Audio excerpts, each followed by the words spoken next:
सजन सुतलो में करेला बड़ी गजन करेला गरम मोर इंजन बाजे पोए पोए धीरे धीरे हमर दबावे हॉर्न बाजे पोए पोए धीरे धीरे हमर दबावे हॉर्न बाजे पोए पोए काबिए सले कर क्या बतावे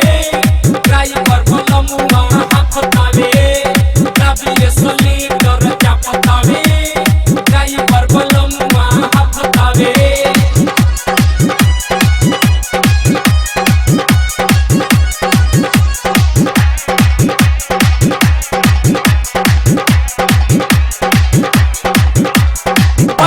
के सीट पर करेला भजन हमारा तला गेला बड़ी हो ओजन करेला गरम मोर इंजन बाजे पोए पोए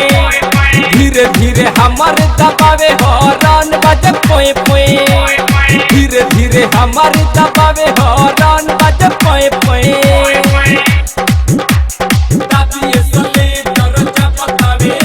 ड्राइवर बोलमुआ हाफतावे दाबिए सले दरजा बतावे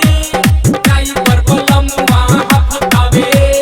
आप सुन रहे हैं मैग्नेट म्यूजिक के माध्यम से मार्शल में पार्सल करके सिंगर सागर शैलेश प्रियंका पांडे।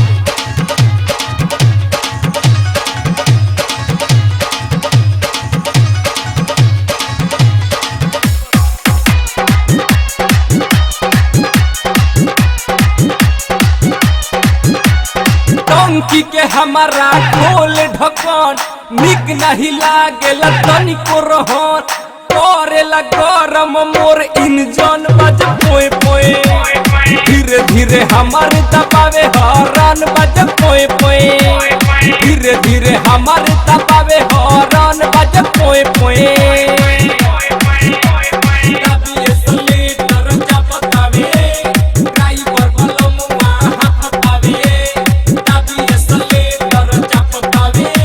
ड्राइवर बोलमुआ हाफतावे।